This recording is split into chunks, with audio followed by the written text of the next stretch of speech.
Well, what's up, everybody? This is Marseille, aka the Property Pastor. I want to welcome you guys back to our show. Another great episode on our channel today.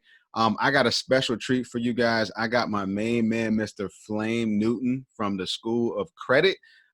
He is a graduate of North Carolina A&T State University. Aggie Pride all day. And Aggie Pride. Absolutely. He is a good friend of mine. We go way back, played football together back at A&T, and he has done some amazing things. He's all over these United States, learning credit, teaching credit, helping people.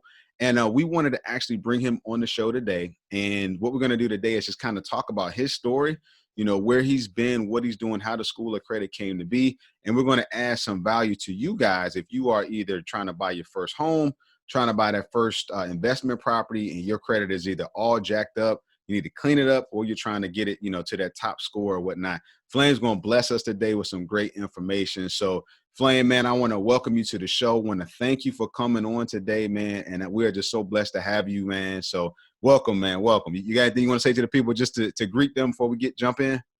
Oh, man, thank you, man. Just thank you for having me, man. Blessed to be in this position and blessed to be on your show, man. You're doing a great thing too, as well. Absolutely, man. Absolutely, man. So like I said, man, we're gonna jump into it. We're gonna chop it up today. So let's just start, man, by just kind of tell us your story, man. You know, how did you get to the place of, you know, wanting to do this and, you know, starting the School of Credit, man? Just, you know, tell us your story, man. How did all this come to be for you? Man, so much I tell you. Started off, man, back, as you all know, you go through student loans, coming through college, even though that you on scholarship, sometime that you can go through summers where they don't want to pay with such like that. You catch yourself in student loans. Then you get to this point that where you're in school as adolescent, you're trying to get, they come to school, and the very first thing that they do is they bring out the credit card. So you understand this first off, right? Mm-hmm. Is before you even arrive on campus, before you, as a freshman, before you even get out your car, there was always a tent and a table that was set out there that would give you a coffee mug or a cup, T-shirt, some pens, or something, and then you can get a $500 credit card, because they usually started you something off like that, right? 500 to $1,000, right? But they don't actually tell you how to maintain it, what goes on with it. And I started to understand that as time go along, as I got out of school, why was they targeting so young? And why was all this stuff that was happening? And why the student loans are like this? And I started to dig deep. Mm-hmm. And then I started to dig so deep into credit that I started to gain a lot of knowledge out of credit. Okay. Right? A lot of knowledge. And I started to use my knowledge improperly and illegally. Right? And that sent me down a dark road, right? Dark road, which means you go down this dark road where I ended up in an SUV. Now, don't quote me the SUV. I don't know if it was a Yukon or if it was a Tahoe. It was one of those. Okay. And in this vehicle, I got Secret Service, I got an FBI agent, and I got a postal police. And I didn't even know that they even had a postal police, right? And they all came to said, what you did, we've never even seen, heard, or even done before. That's why your case was very complex. Mm-hmm. It's because now you're asking yourself, what do you do? You know, what do you do? I like to be upfront and honest about everything. And that's the reason that I kind of got into it, is that I was a guy that stole identities. Okay. But what made, you probably say, I heard of guys stealing identities before, so what made yours so different? Right. I only stole people that had bad credit, meaning that you had to have subpar or below. Subpar meaning bad, and that bad is 600 or below. Okay. Because I understood that there's only two people that concentrates on the score. That's the government and the mall. Let me say this again. It's only two people that concentrate on the scores, the government and the mall. Everybody else doesn't care about your score. Mm-hmm. What they care about is the contents in which make your score. Got you. Okay. And so what we were doing was I started traveling this road, ended up going to prison. They ended up giving me triple the amount of time that they gave a normal person to do what I did. But when I got in prison, I started to see a lot of these inmates, and a lot of these inmates, 80% of them are there for drugs, right? And or there for trying to make some type of money, however it may be, right? Right. But so when I came in, I started teaching them about the credit game. Like, hey, man, I don't know which game y'all was in. Y'all was over there selling dope. Y'all got caught with a kilo of $30,000.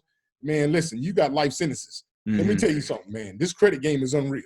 And once they started to understand this credit game, I didn't even understand what I was doing. I started to have a conversation with one guy or two guys, and as guys were walking by me, it would build up crowds of people. And to the point that I was in the middle and I was talking, and everyone was just listening. So if you don't know anything about prison, let me tell you this. Prison is known taboo. They're not trying to hear you, right? They're not, right? They're kind of similar to the old Apollo crowd. Y'all remember that? You come out, boo, right? So that's just how they work. But what got me was I started to teach a class in prison, but me leaving prison, I ended up having a 162-man roster to get into my class. That's a waiting list. Wow. To get into my class. So they were lined up. Exactly. Okay. So then ended up getting out of prison, ended up teaching this system. And you're going to learn so much today with Marseille. You're going to learn so much today. Because I'm gonna break it down to you into a way that you can understand certain things, right? And that's what got me into it, because I understood that something that I took for granted, right? And I made a negative out of it. I ended up trying to turn it into a positive, which I understand I made a mistake and I did some things, and I am so to this day, I'm deeply apologetic for the things that I've done. Right. But at the same time, I'm trying to help make your life a better life as well. Absolutely, man. That's awesome. To be able to flip that, man. That's good stuff. So at this point, right? So let's back up just a little bit, right? So when you talk about you were the first when it comes to the postal police and secrets. I mean, all these people that are checking you out, right? Surveillance or whatever. What you were doing, they hadn't even had categories for it. You were actually taking people's identities and fixing it. Is that what you're saying? You actually would take a person with a sub 600 credit score, kind of take their identity and actually fix it. Is that what you're actually doing? Exactly. So what happens is, so how do you find these people? You just random, or was going this like auntie or something? Yeah. So what's going through this process? I was connected through a group, right? And these guys, they were still in identities, but they will only want the 700 or higher scores. Okay. And they would take, and if it was a score that came back where it was a 558, they would throw it away. They would like throw it to the wayside, like it was trash. Gotcha. Right. And me, on the other hand, I'm a dig deep. I'm a Y kid. So for the people that are on here now, if you have children and you have a Y kid, what is a Y kid? A Y kid is a person that anytime that you say something or do anything, they ask the word why, and continuously ask the word why. Because you can't tell them anything. They're looking for the root. And that's similar how it was. That I understood that this guy had a 750 credit score, but he had a Honda Civic and a Macy's credit card.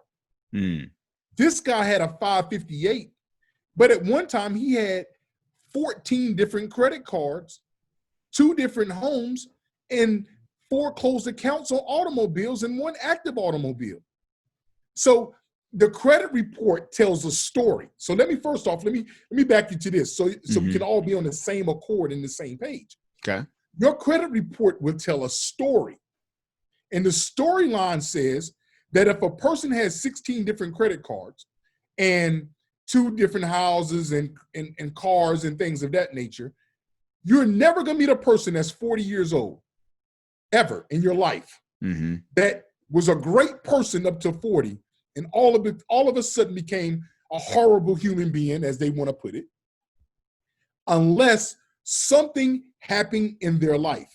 Okay. And these things happen. It's called life. It could be a divorce. Right. It could be a sickness. Yeah, it could be a loss of job. There's so many different things that can happen during the course of a lifetime that if you meet somebody like this and their stuff is high and it goes down low, because something happened. And I get to that problem, we'll figure it out. Okay. So yeah, and thanks for breaking that down, man. And just from the standpoint of how that all transpired, so at this point, you've actually decided, hey, I'm in, I'm doing my time, I'm paying my debt to society, and I'm actually adding value to people who are in. So you get out and you got a waiting list. So is that kind of how you decided to start the School of Credit, or were you just kind of teaching on the side and then basically built it up after that? What did that to look like for you? Well, what happened is when I came out, I was going to certain people. I don't know if you ever been like this, and let me share something with you. You can go to certain people and you would tell them about what's going on, and they'll say, yeah, okay, nah. Mm-hmm. There was a group of women, right, in a library in Tempe, Arizona, right? And I came in and I was explaining to them about what's going on, and they loved me. They took me under their wing. Okay. But here's the remarkable thing. They took me back in front of the same people that I introduced myself without them in front of. And those people looked at me like they never saw me before. Mm. And when I got in front of those people under the influence of these ladies, they was like, man, that's a great idea. But before, when I introduced it to them in front of them, it was okay. Mm. So then that's how it kind of struggled. They started making sure that I started getting these sessions where I was teaching in the streets. Gotcha. I would just have a whiteboard, a rolling whiteboard, and I'd go in the streets and we would just teach them. We kind of took off from that way. I got you. Okay. So you actually kind of leveraged those relationships you had and kind of had that network, and then they actually kind of gave you an open door to broaden your audience. Correct. Good stuff. Good stuff. And I think that's important. We talk about that, you know how much I do in real estate, having a team, having people, mentors and folks who can kind of open doors for you, and I think that's critical. So, so at this point, you're teaching, you're rolling through whiteboards. So tell us, let's dig into this thing a little bit. You talked about, so at this point we got the School of Credit kind of established, and you talked about teaching on whiteboards, and you talked about, folks who really need to restore credit. So let's dig into a little bit of what you do. So a person comes to you and they're like, hey, Flame, my credit score is of, 520, whatever. I'm trying to buy a house. What do I do? Right. So basically in the School of Credit, or what you do from a day-to-day teaching on whiteboards, what does that look like? What is it when a person comes to you? What does credit restoration look like? All right, let's first start off with this. And great question is, by the way, too, is the very first thing is you have to pull your credit report. So it's kind of like this. You're on the road, right? Your car breaks down. You call your mechanic, right? And you can tell your mechanic everything that's going on with it. And he can kind of give you some things about what's going on with your car. But he can never tell you what's really going on until what? You bring the car into the shop. Right. Right? And that's what a lot of people do. They're going to pull their credit report from places that they feel is reputable, but in all actuality, are they really? Okay, so example, let me talk about one in particular, and we're going to move forward with it so you can take it down the road. So there are two different scores, right? One is called Vantage Score. The other one is called FICO. They're scoring models, right? FICO is the number one scoring engine because why? 95% of all lending institutions use FICO. Okay. Who is the number one credit report person pertaining to where you pull your free credit report? It's called Credit Karma. Credit Karma uses Vantage Score. Okay. Vantage Score is only used by 5% of the lenders. So when they show you a score, they're going to give you a free credit score that is what? Based upon a Vantage Score, and you're going to go to a place that the lender is going to use a FICO score. So you got a mismatch there. You got a mismatch. And so what happens is Credit Karma, you say, well, they're reputable, they're free, but how does Credit Karma make money? That's the very first question that you have to ask anybody that you deal with. Number one is how do they make money? Okay. Credit Karma makes money. They're a free credit report site, so they don't make money off of that. How do they make money? They make money off of marketing and advertising. So what they would do is you would get a Vantage Score, which is similar, inflated or deflated, depends on which way it is. Okay. And you would get a score and it says 700. And you're like, okay, yeah, I can go apply for what? A personal loan. You're like, well, I'm about to get married. I need to get $25,000 for this wedding. And they gave me recommendations of places that would give me the money based upon my 700 credit score. Right. These recommendations are made for you to click on that advertisement. The more people that click on that advertisement, what happens is Credit Karma gets a hit because that person wants to advertise with them because they're clicking on the link. But in all actuality, when you apply for them, they're applying through FICO. Your FICO is actually a 636, a 642. So when you're looking at those two, they come back and said that you're pre-qualified. Pre-qualified means you're not. Right. Let's let that understand be first. Okay. It means that you're not, right? And so you go apply for it, feeling as though that you are, and then you find out that you get denied. Then they recommend places that will help you out with your, you see what I'm saying? So this is a whole circle of how it works around. So the very first thing to answer that is, if 95% of the lenders are pulling FICO, the very first thing that you want to do is pull your credit report from FICO. Are y'all with me? Yeah. So instead of going around the source, go directly to the source and pull your credit report. Number one. Okay. So just so we're all on the same page, so everybody listening, as I'm hearing this thing, man, it's really interesting because you started out talking about what happens on the college campus, right? And that's kind of the you get the free shirts, get the credit card, so you really start messing your credit up from jump. And then on the back end, when you decide, okay, I'm married now, I want to have a kid, or I want to buy a new car, I want to buy a house. Now you got to go fix it back up. But then you're saying in fixing it up, you're actually going to a place that's another money-making machine if you're going to Vantage instead of going to FICO. Exactly. Wow. Exactly. That's pretty interesting. So now, and on top of it, when it comes time to clean it, you're saying that Credit Karma or whoever is actually pushing you to another place that's a money machine as well? Exactly. So wow. These are lenders that they have. See, Credit Karma, first off, they made $700 million, over $700 million in 2019, 2020, right? I mean, 2019, right? Okay. So how do you make $700 million if your stuff is free? Because you're selling advertisements. Advertisements, The more clicks that you get, the more people want to advertise. And that's how it goes on that end. Got you. The whole thing is making sure that you see your report. And now next we're going to go into how you read your report. Okay.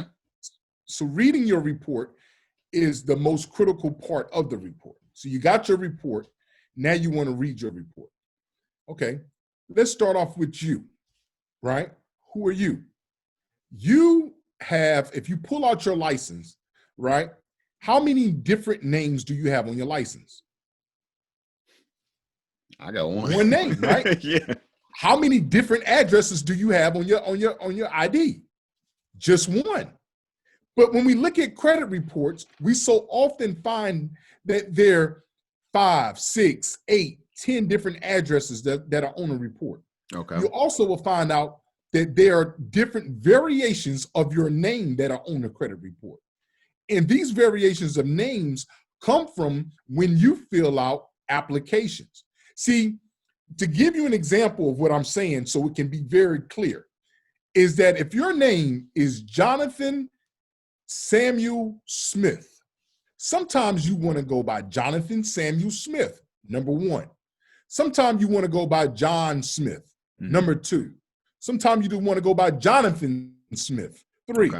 Yep. Sometimes you want to go by John Sam Smith, 4. So you creatively, don't forget you a junior. Sometimes you put the second, sometimes you put junior, sometimes you don't put it at all. Right. You got all of these different name variations every time that you fill out an application. You want to make sure that you're stuck in the same name variation on there, right? Also, making sure that your previous addresses, now watch this, I'm about to take you on a loop on this one. You also want to make sure that your address is only one to limit to 2 addresses on your credit report. Now, why is that? Yeah, why is that? Because when you're giving out money, and if the way that I want to take people is I want to take you the way that I learned it. Instead of you being the person that is asking for credit, I want you to always have your mind frame as you're the person that is issuing out credit. Okay. So if you're giving out money, say if you're giving out money and somebody says, hey, can I get $500 from you? And you may have it. But you mean like, I understand your calls, but I don't know nothing about you. You know what I'm saying? You could be here today and I might not see you again. But doesn't it make a difference if you knew where their mother stayed? If you knew where they lived at? They knew where they knew that you knew where their mother lived at and where they lived at, right? And I'm not saying that you're creating harm or anything. It's just that flexibility of knowing these things. And so the lenders think the same way, that if you got 10 different addresses down there, right, it looks like you're a person that's not stable. Okay. You know, if you got one address and you've been at that one address for the past 7 years, it looks like you're stable. Right. It looks like you're not going nowhere. You're raising a family. And these are the type of things that they're not telling you that goes on behind the scenes. And for y'all to get a better understanding of this, I'm about to share it with you. Watch this game. Hello? Hold on for a second. I got to make a call upstairs. And you're sitting in the office and they're saying, hello, right? Yeah, oh, for real. And they get to typing something fast. And then they come back. And then they hang up the phone. Boom. And then they come back to you. And then you say, hey, what was that about? And they say, nothing. They just had a whole conversation about you. My thing is, you can control the conversation that they have about you by the input of information that they have on you. Okay. So let's say, for example, right, I pull my FICO and I got 7 addresses. How do I go about, and hopefully I'm not jumping too far ahead, but if I got 7 addresses and I really only want to have 2, how do I fix that? How do I change that? Is that a matter of just time, or is there something that I can actually do in that situation? No, what you want to do is you want to contact each of the 3 credit bureaus. Okay. Right? And you want to alert them that they have addresses on there that you don't know nothing about. How did you get these addresses? Right? Saying, hey, I'm asking you to remove these addresses off of my file. You have to directly talk to them. Gotcha. Right? And you send this in a letter format, because there's 2 things, right? If you follow these 2 things with the credit bureaus, it'll change your life forever. Number 1, in order for them to put this on the credit report, has to be 100% accurate. So it can't be 99. It can't be, I think it's cool, so we're going to leave it. No, it has to be 100% accurate. Okay. Number 2, it has to be 100% verifiable. So the only person that can verify these addresses is who? You. So once you said that these are not, that's the verification that it is. And you take it up from the top. So basically, it's a formalized process to dispute, either address or item that's listed on your credit report, but you have to deal with the credit agency directly by phone and by letter. Is that what? No, we deal directly with mail. Okay. See, mail shows correspondence between one and the other. You send something, they send something back. You got everything that's documented. Gotcha. Documentation is the key in this whole process. Gotcha. So if you got, you could be a person and have bad credit, and really not have bad credit. Right. So really, it's kind of a dispute process. Let me take a drink on that. I just said something that I had. You're teaching over here, man. You're teaching over here. So in the School of Credit, do you actually coach people through this process? Yeah. So what we're doing is, I'm able to take people dreams, passions, gifts, skill sets, trades, taking their 9-to-5 love away from them. And we're turning it into complete passions. Okay. That's why I always say that what we're doing is we're turning you over from a personal credit over to business credit. And you're going to understand that process. But everybody always try to do this sign in the road category, right? And what is the sign in the road? You'll see something on the side of the road and it says something like this. And quote me, if you have not seen this, maybe you haven't, and maybe you will after going forward. You'll see something like, we clean credit in 30 days or less. We'll see something like credit restoration, we'll have you done in no time, right? You'll also hear stuff like, we get you funding for $50,000 in business funding, stuff like that. Those are the sign in the roads, right? Because what happens is, you want to make sure that you go through the correct process of not just cleaning your credit. That's not the issue here. The issue is making sure that you have the right type of trade lines that are on your credit. Now, for us to be for us to be transparent and clear on here, right? We played football together, right? It's just no doubt about that. Right. But when we have conversations a lot of times, right? The guys that played on the field would have conversations, right? And we'd be in a group and we'd talk and we could have fun. The other guys that probably wasn't there yet, they would come by and we'd just throw a hand up to them, but we were still talking because we're talking about things that are going in action right now, right? Okay. That's how these banks are. So you want to make sure that you got the right type of banks that are on your profile. So what are you talking about? I'm talking about you want to make sure that big bank hang out with big bank. That's just what happens. I'm not trying to be funny here, ladies and gentlemen. I'm trying to be transparent and be clear. Big banks hang out with big banks. Big banks respect big banks. Okay. So who's a big bank? Capital One respects Bank of America. Right. Bank of America respects Chase. Chase respects Citi. Citi respect Barclays. See, are you understanding what I'm saying here? Now, I'm not saying that Southeast Cheryl Street Credit Union is not a good bank for you. I'm not saying that. But what I am saying is, pertaining to your credit profile, you want to make sure that you got a lot of these big banks that are on there, right? Okay. Because why is that? That goes about when we talked about it at the very beginning when I was saying about the quality of content that's actually on your credit profile. And so with the School of Credit, we're going to make sure that you're walking through, that you're getting these high quality content tray lines that are on your profile. So when you're going to get something early on, you're saying, hey, now watch this. I'm going to say something that's crazy, but sometimes I do a lot of that. Sometimes it's better to have a $500 Capital One card on your credit profile than it is to have a $5,000 Southeast Cheryl Street bank card on your credit profile. Okay. So you're just talking about building that story, right? So when you mentioned a topic that I want to make sure we define for everybody. I think it was tray lines on your credit report? Exactly. So an example of a tray line of your credit report, that would be basically like a credit card held in Wells Fargo or held in Chase. Is that an example of one? And that's a great one.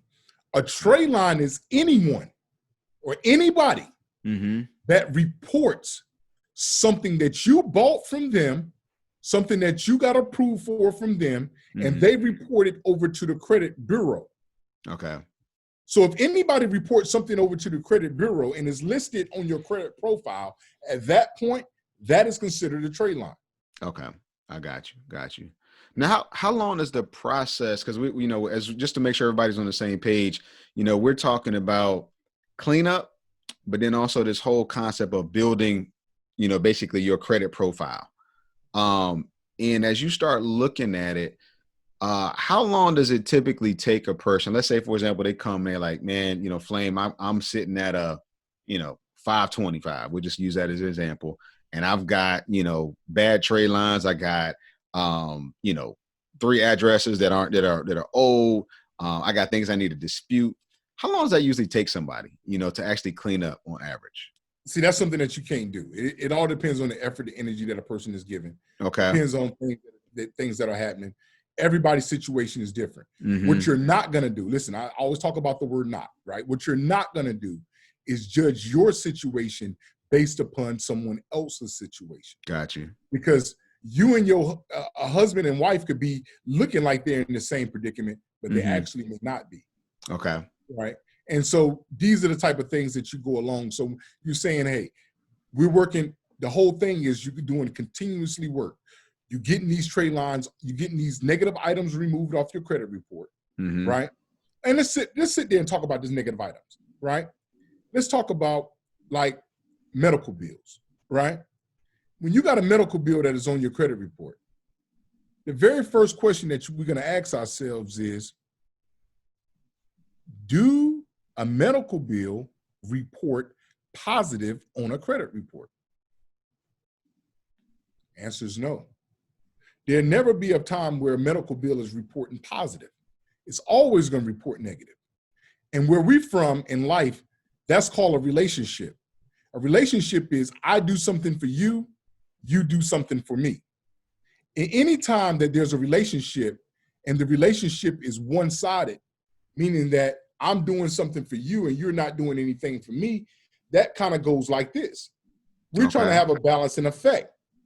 So when the medical bill is not reporting to the credit bureau, right, on positive things, but only report negative, at that point, I have an issue with them. My issue is now, guess what?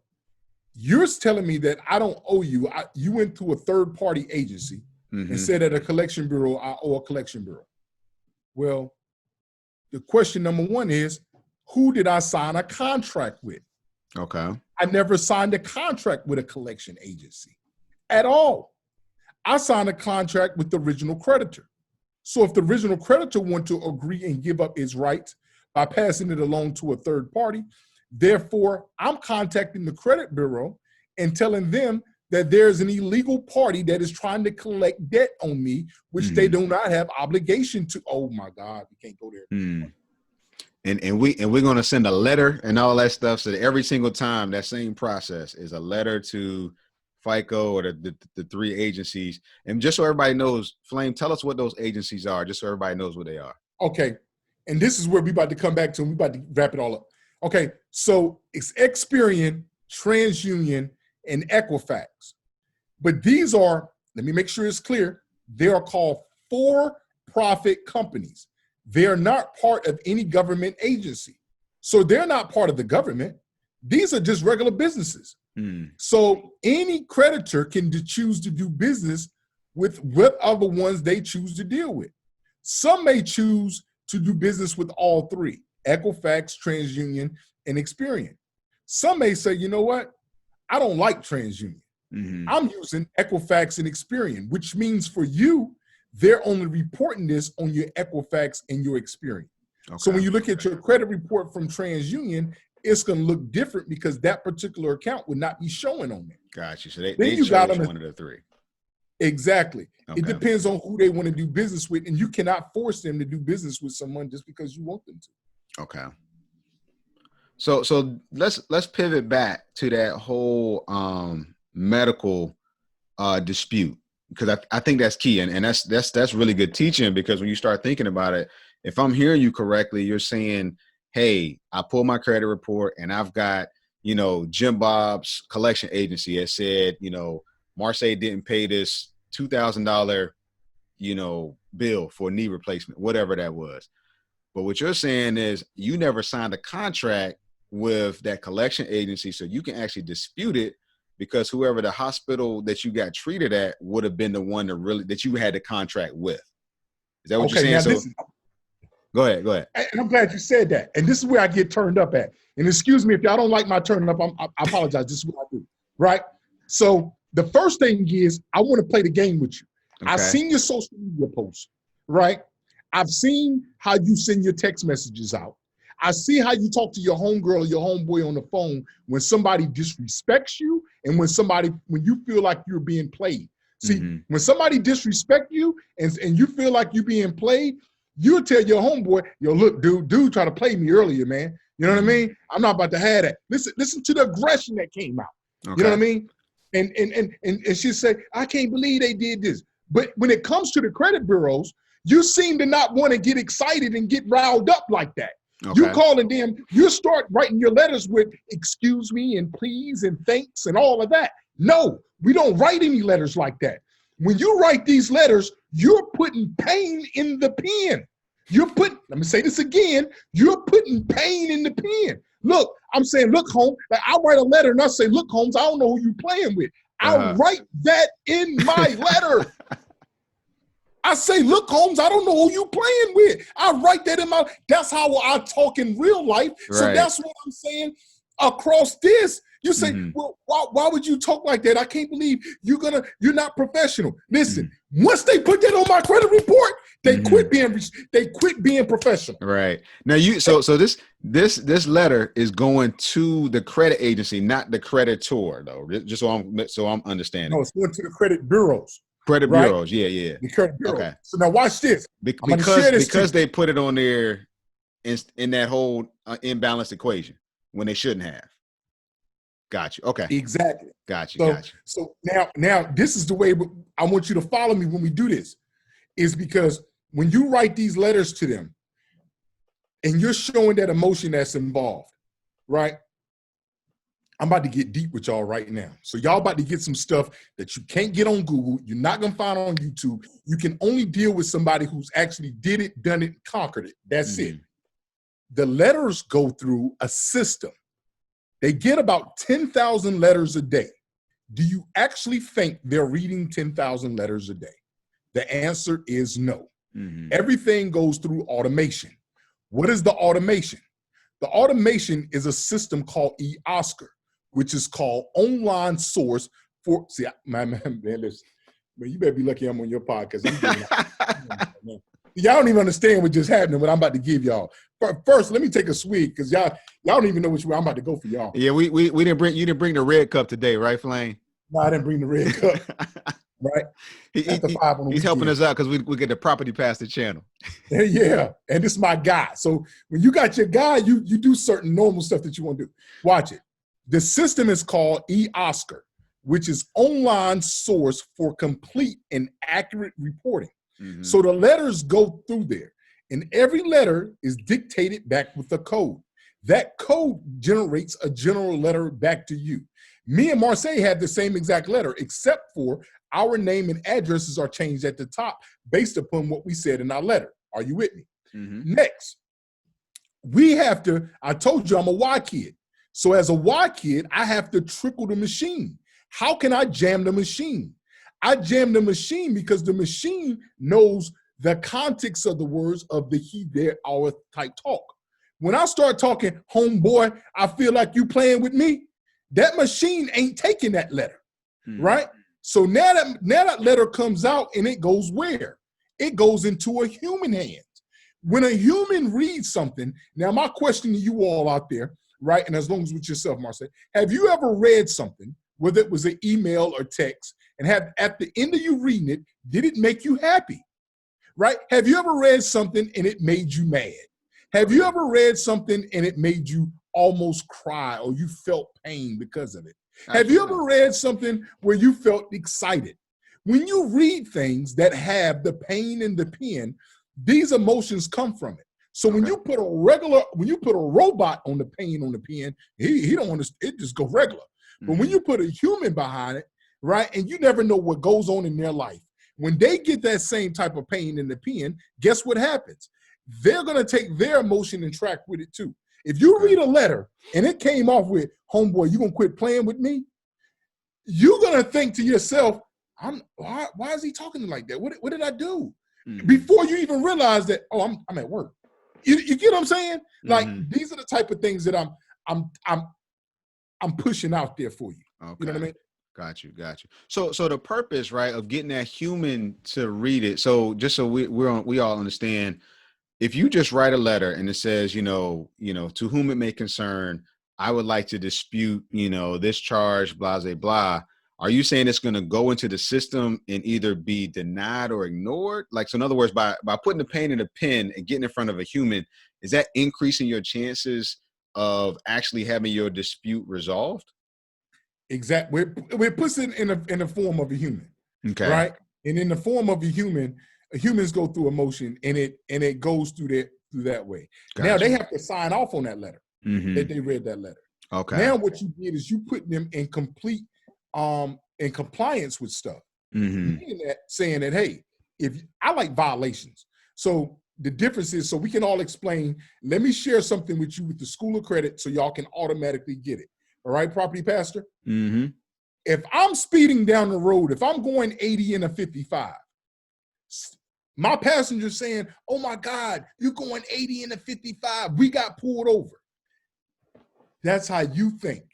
These are the two different ways of thinking. I don't think about the 80 and the 55. I think about the officer approaching me at the window and making sure that he does everything right. One mistake by him deletes that ticket. Are y'all with me now? So I look at the fault from the officer that is serving the ticket, not from what I actually did wrong. Got you. So I'm looking at the fault from the credit bureaus about the things that they do wrong, because they make mistakes all the time. Right. Don't forget, the two most important things that we talked about on here, if you're not doing anything, I want you to write this down, is 100% accurate, and it has to be 100% verifiable. Right. If I can create any form of doubt in that 100%, right, and I talk about it and I elaborate it and you notice it and you continue on with it, at that point, I put you in violation. And that's the reason that we do it like that. Got you. And that actually helps you to kind of fast track credit cleanup, I would have to imagine, right? Because some things, if they if a person didn't go and dispute all of these things, getting something actually drop off your credit, can that be a timely process, for something to actually? A great question. It takes 7 years for you to get something off your credit report. Well, here's a word. They slick with words too. On adverse action. Okay, so explain, what does adverse action mean? It means that if you go 6 years and didn't pay on this account, 6 full years, they finally get a hold of you 6 years down the road, and you pick up that phone and you agree to make a payment to them. At that moment that you agree, now guess what? That clock starts all over again. Are y'all with me now? So now instead of you having 1 year left, you got 7. Right. So now that clock just started all over again for you, basically. Yeah, exactly. Wow. So you just, and I'm glad you pointed that out, because, there's so many different folks that talk about cleaning up credit. You've got the traditional Dave Ramsey folks. You've got, this long, laborious process. But then there's this other piece of it. And I think I want to make sure everybody realizes, because some people might be saying, well, man, if we're attacking things and just going after the credit folks and saying, well, you did this wrong, I think the other side we have to realize is that, when you were on that college campus, you were kind of taken advantage of, and this whole system was really geared to get you in debt, right? And now you kind of get a little bit older, you want to actually have something or do something, and you have all these things stacked up against you. So I think kind of taking the offensive, which is really what I'm hearing, from what you're doing at the School of Credit, empowering people to be able to kind of take back their credit identity and be able to chase their dreams. So I think that's really good. What other steps are there? Anything else in that process? Like, let me ask you this. After you've gotten it, after how do you know that it's gone? Do you have to repull a credit report, or they just give you some kind of confirmation to say, hey, we got your letter and we're going to remove this? How does that kind of work? Exactly. They will send you a letter back and letting you know that such and such has been removed or deleted. And when you're writing your letters, I'm going to be clear on this, because I left this out, and I'm going to make sure this is very clear. That when you're writing your letters, you must give them action. So you have to tell them directly what you want. Okay. And in this letter, you're telling them, saying, hey, I want you to delete this off of my report. Got you. I want you to remove this off of my report. Got you. Don't just tell them your problem and then leave alone. You want to make sure that you're telling them the action that you need to happen, of course. Yeah, that makes sense. So if a person comes to you, do you actually kind of coach them through how to write that letter? Do you have like templates? How does that usually work? Well, that's first off, what I always tell them to do is we got to figure out what the letter is, because every situation is different. Everyone's different. Yeah. Everyone is different. Gotcha. And it depends on the letters. Now, do I have templates? Yeah, I got templates. But like I said, I always like things to be in your own words, because at that moment, I get a true raw emotion out of you. Gotcha. And I sit there and I coach them. I said, did this cause you pain? Didn't you come to me because you're trying to get a job and you couldn't get a job because of your credit? Right. And the thing that you couldn't get a job for because of your credit was because you had 2 delinquencies on here, 2 things that are in collections, right? They stopped you from getting a job. Right. So how do you feel if your friend stopped you from getting a job? Those are the type of things that we have to talk about. Got you. No, and that makes sense, because, getting that passion into it, not just because I think some people come and they're like, hey, fix my problem. Here, you take it, you fix it. But it sounds like what you guys are doing is you're actually working with a person, coaching them along and empowering them to kind of make it their own, so it's most effective. So you were telling me, we were kind of just trying to circle out and close the deal, figure out what does it actually, take to fully clean this thing up. Is there anything else to that process? You've written letters. Is there any other pieces to it that you want to share? Oh, man, it's so many. So don't stop. What we're going to do is next you're going to start building up the profile as well as you cleaning up the profile. Okay. You got to make sure that you got your certain banks that are on your profile, meaning that you want to make sure that you got your certain banks on there, your Capital Ones, your Bank of Americas, your Chase. You want to make sure that you've created enough what you call relationships with the ones that you currently have. Mm-hmm. So if you have a relationship hypothetically with BB&T, right? I think BB&T is a great bank. So you got a relationship with BB&T. You want to strengthen that relationship with BB&T. You want to make sure that you're talking with someone in BB&T. Mm-hmm. The way that we're doing it over here with the School of Credit, so we're perfectly clear, is that you're not looking for a handout. You're not looking for no one to hook you up. Those are the things that have gotten us set back to begin with. Is because we're always looking for somebody to help us out, a handout, and things of that nature. The thing about it is, that as long as you got all your ducks in order, you got your credit profile cleared, you got your right addresses, your right phone number, you got your correct job on there, you got your trade lines on there. When you go into places, right, you're not looking for them. Like, I can control the narrative of the conversation. Okay. Meaning that if you walk into a bank, now watch this, I'm gonna give you some gems right quick. If you walk into a bank and you're looking for $10,000, your stuff is so cleaned up that I know that on the 25th of the month at BB&T, that they have their bonus structures. Mm-hmm. And under this bonus structure is that if he gives out, hypothetically, if he gives out $200,000 in loans, he gets a 3% kickback, right? Or 1.5% kickback on $100,000. Okay. So if you get 1.5% kickback on $100,000 loans that he give out, at that moment is he gets an extra $1,500 for the month, right?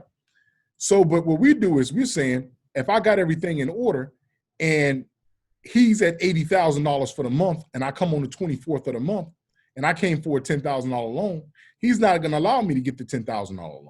Mm-hmm. He wants me to get the $20,000 loan because the $20,000 loan will give him his 1.5% bonus structure on his whole project portal that he's working on, okay. Right? And so to the blind eye, you'll say, well, no, Flame, I don't want the $20,000. I only want the $10,000. I say, no, you take the $20,000. Here's something else that you're going to only get right here with the property pastor. I want you to, hey, tune in right now. I'm going nuts right now. Here it goes. What you're going to do is you're going to take the $20,000. You're going to take the $20,000 because if you take the $10,000, you're going to walk out of there with 100% debt to credit ratio. But if you take the $20,000, you'll take the $20,000, you still walk out with 100% debt credit ratio. But at the moment that you get the $20,000, you're going to ask a cashier's check for $10,000 and give the bank back $10,000. When it records in the first portal, it's going to report at 50% instead of the 100%. So now you're walking out with 50%. Come on, man. If I said something that y'all like, come on, listen. Are y'all with me right with what I'm saying? So you're walking out 50% of the debt instead of the 100% of the debt. Double the money. Talk to me. And you still got what you originally wanted, but knowing some of them inside tracks have allowed you to not only get approved, but also help yourself in the long run. Exactly. Because now what happens is if you go anywhere and try to do anything else, they're going to look at you and say, man, you're at 100% debt on something that you just currently got. Right. But look how cool it looks. 2 months later, somebody takes a look at your credit report, right? And they say, you went and got $20,000 and you only owe $10,000 or $9,000 because of how your payments are. You owe less than 50% already. Man, to them, see what you're doing. So we're making sure this is clear. Is what you're doing is you're always sending conversation in your credit report without you having to say a word. Right. Your credit report is your conversation. Gotcha. They're talking all about you by using your credit report. And so they're sitting in the room and they're saying, oh, don't you see you got a $20,000 loan? Oh man, I can't give him nothing. And then another guy comes in and says, yeah, but man, he's under 50% of that loan. Right. Oh, okay. I missed that. See what I'm coming from there? Yeah, absolutely. And that's free game right there. That's good stuff.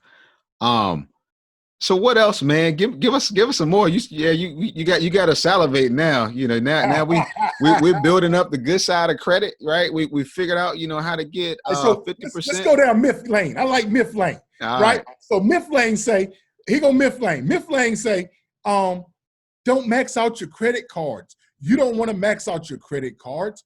That's not what the credit cards is for. Hold on, let me take my drink. What you want to do is max that baby out.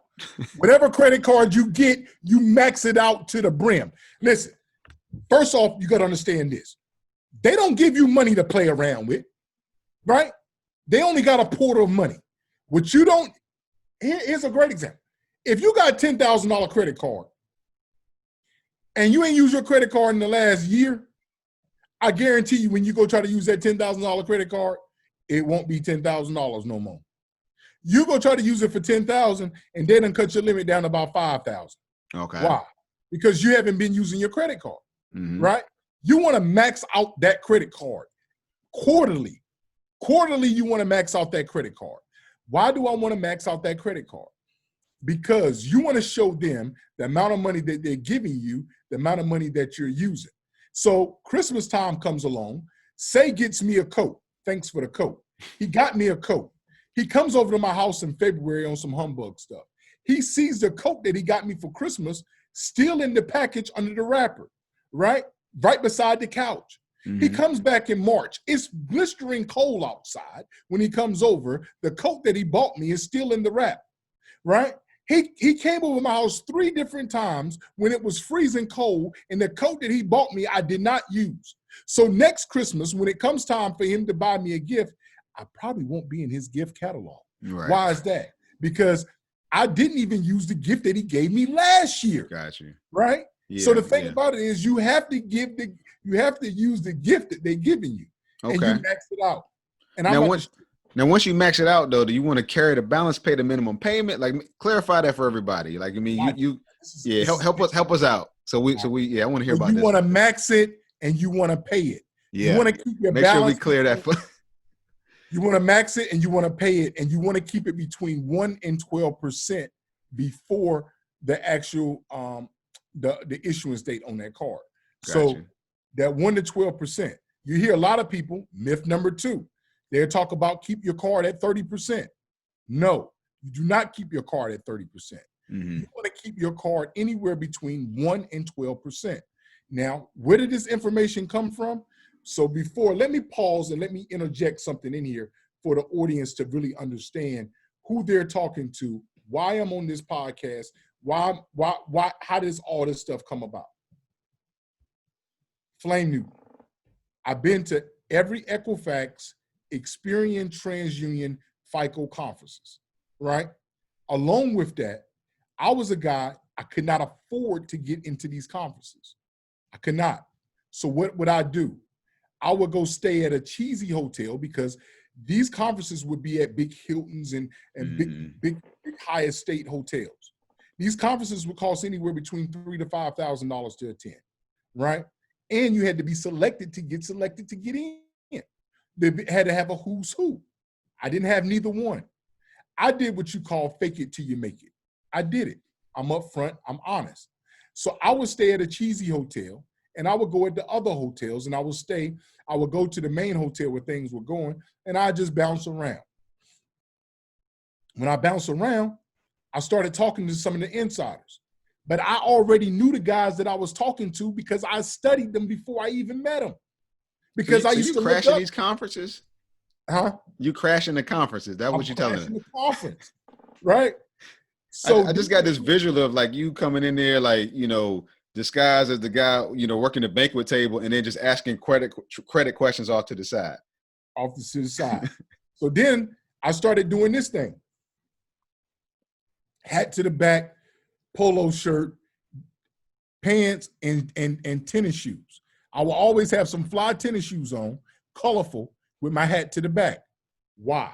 Because after I left the conference, when it was time to follow up on people, all I have to say was, hey, I was the guy that had my hat to the back. Nobody came in a conference like this. Right. They all had on suits and ties. So it went from that to me being a speaker at these conferences. Wow. So now you're talking to somebody not only was at a conference as a participant, ended up getting so inside with the guys because they will always look at me and have a negative notation about me prior to speaking to me. But once I opened my mouth, I was in there. Right. They knew that when I was talking, it was either two things you was going to say. Number one was, damn, I didn't know that. Or either B, you say, damn, how did he know that? Right. Right. And so that's why I wanted to put you in the mind frame of this. Right. So when I'm telling you about some of these tricks, these trials, these are the things that they don't want you to know. They're not going to tell you. You're not going to find this off YouTube and Google, right? Because of the people that are telling you this stuff, they're reading stuff. They're getting their information off of YouTube. They're getting their stuff off of documents that are on Google. Gotcha. In order to do what I did, I conquered this stuff because I did it, done it, sought out, and been a part of it. Right. That's it.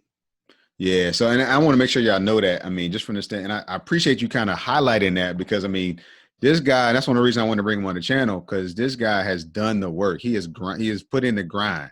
You know, I've seen him with big, huge manuals, studying late at night. You know, I've seen him at the conferences, talking to people. But I think that's really cool. You know, we talk about in the real estate space about the network you build, about the work you got to put in. And I think that's with everything, you know, and I see that in you. And just the knowledge base that you have been able to amass over all this time is truly impressive. And you're adding value to people. And that's really what it's all about. So hopefully in hearing this, y'all see that this is a whole lot more than just what you call it, the sign in the road. You know, when you go to the sign in the road, you're getting a whole lot more than the sign in the road when you actually come to the School of Credit. Man, you have really opened my eyes to a bunch of stuff, my thinking to a whole bunch of stuff. And, you know, we got a lot more to dig into. And I think today, you know, we've really just kind of given y'all kind of whet your appetite. So we're going to actually have Flame back again. And we're going to talk a little bit about building business credit. You know, we're going to talk a little bit about how do you kind of take that next level up. You know, as we get ready to wrap up, Flame, how do we get a hold of you? You know, a person wants to either follow you, they want to connect, they want to actually, you know, get your help with the School of Credit, either through restoration and cleanup or through actually learning how to do this themselves. How do we get a hold of you? What's your contact information? It's Flame at flamenewton.com. Oh, wow. So we're going to put all that in our comments too, in our show notes, so that everybody can get a hold of you. Any other contacts you want to share with us? Man, listen, what I can honestly tell you, man, is that you get out what you put in, period. There ain't no way around it. Right. Right. So this grind that we've been on for the past few years, man, it's taking me around the globe. It's taking me to a point that where even during the pandemic, I'm on a flight every 3 days, right? Where you gotten people that want to just sit down and just talk and just have these conversations. Right. It's cool. But what we're not going to do is we're not going to sit down. And what we're not going to do is we're not going to sit down, because I love that word not. We're not going to sit down, and we're not going to sit back and say, hey, this didn't happen to me because. This didn't happen to me because. No, you got to have to get off the ground and you have to do this work. A lot of this work pertaining to your real estate investing, pertaining to you trying to get these homes, you're trying to get to this property, you're going to listen to a lot of stuff where people say, hey, man, you don't need your personal credit. First off, listen, that is what you call a person that is trying to skip. We don't skip nothing. And that's where you start to that's when you start to diminish the grind, is when you try to skip. You say, well, I don't have to have my personal credit. I can just go straight in over here. You're trying to skip. No, you sit there, you focus on your personal credit. And then as you're going to see in the next podcast, when we talk about how we start getting into the business credit and about what it means behind that and how to structure your company and how to is, because you keep saying, I'm going to do an LLC, but is an LLC right for you? It may be a corporation. What type of corporation? Is it an S corp? Should you join and get a partnership? Should you have a nonprofit? These are the type of things that we're going to get into in the next one. Talking about your emails, your websites. Man, I can go on and on. You know, as you see it, you know, you understand and saying, hey, I don't even have an insurance policy for my own company. Are you crazy? Right. Are you crazy? I mean, all of this stuff is going to come up, man. I'm just excited. I can't wait till the next podcast. We turned up with the property pass, and that's what it's going to be. I love it, man. I love it. I love it. Y'all see the energy. You see the passion But the other thing you see is the knowledge, you know, and man, thank you so much for coming out today, man. Just blessing us with an intro. We're gonna have you back on real soon because we're gonna keep digging in because we have folks that, you know, listen to a lot of stuff like you talked about on YouTube, on Google, right? But you're in it, man. You're knee deep in it, man. You've done the work, you got the knowledge, man, and we just appreciate you. I appreciate you, man, coming out and hanging out with us today, and I'm excited too, man. And man, I love you, brother. Appreciate you today, man. Let me give you one more gem. Yeah, man, come on with it. I'm gonna give you this gem. Now watch this gem. And as soon as I give him the gem, just log off on him. Just log off. Don't even give him time to respond on the gem. All right. I said max out your card. But did you know that you can max out your card, pay for your card, max out your card again, and pay for it again and never have $1 in the bank? That's the property pastor signing off. Now, how does that happen?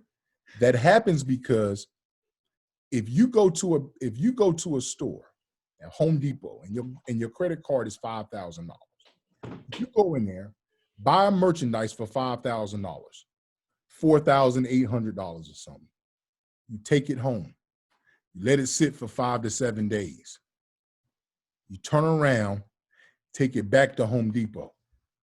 When you go back to Home Depot is going to give you back your $4,800, correct? Mm-hmm. No. They will not give it to you in cash, but they're going to credit your account. Put it back on you, right. Put it back on your card. But when they put it back on your card, it looks to the creditor information as though it's a payment.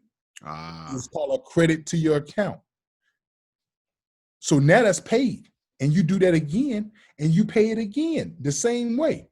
Listen, man, I just gave you free game on that. If you didn't catch that, you got to catch the next time, and I can break that down just for you a little bit more, man. I'm out of here, man. Y'all, that's Flame Newton teaching you how to build credit.